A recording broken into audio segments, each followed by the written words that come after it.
Friends, welcome to our channel.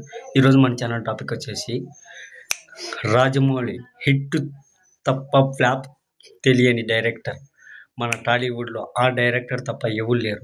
Rajamouli Telugu ఇండస్ట్రీని ఎక్కడికో తీసుకెళ్ళాడు. పాన్ ఇండియా స్టార్ను చేశారు, మన తెలుగు స్టార్స్ని. ఆయనను చూసి అన్ని సినిమాలు అందరి డైరెక్టర్లు పాన్ ఇండియాగా తీస్తున్నారు. కట్ చేస్తే ప్రభాస్కి రాజమౌళికి ఒక లింకప్ ఉంది. ఆ లింకప్ అంటే చూద్దాం. ముందుగా ప్రభాస్కి సింహాద్రి స్టోరీ చెప్పింటే, సింహాద్రి నాకు స్టోరీ నచ్చలేదని ప్రభాస్ రిజెక్ట్ చేశాడు. దాని తర్వాత సింహాద్రి సినిమా తీసిన తర్వాత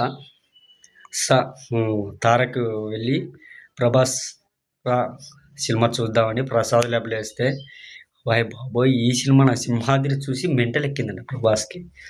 ఓకే, ఈ సినిమా నేను వద్దనిందని ప్రభాస్ చాలా బాధపడ్డాడు.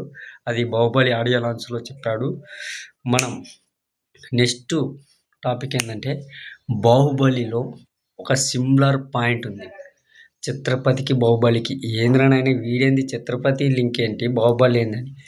బాహుబలిలో శివగామి అదే రమ్యకృష్ణ కొడుకు, సొంత కొడుకు కాదు ప్రభాస్, రాణా సొంత కొడుకు. ఛత్రపతిలో ప్రభాసు సొంత కొడుకు కాదు, తన వేరే తల్లికి పుట్టింటే ఆ క్యారెక్టర్లో ఛత్రపతిలో తన కొడుకు ఏందో తప్పు చేశాడని, తన కొడుకు కాదని కాల్చి చంపేస్తుంది ఛత్రపతిలో. బాహుబలి సినిమాలో రమ్యకృష్ణ తన తప్పు చేయకుండానే తప్పుని క్రియేట్ చేసి రానాందు దాన్ని ప్రభాస్ని చంపేస్తుంది. ఈ పాయింట్ని ఎంతమంది కనిపెట్టారో మీరు తెలుసా?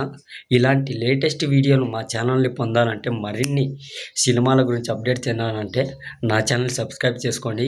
కొంచెం చూసి ఎంకరేజ్ చేయండి. ఓకే, నచ్చితే లైక్ చేయండి, షేర్ చేయండి. అలాగే ప్రభాస్ ఫ్యాన్స్ చూస్తున్నట్టయితే గట్టిగా గంట సింబల్ కొట్టి సబ్స్క్రైబ్ గుద్దండి. Okay, bye.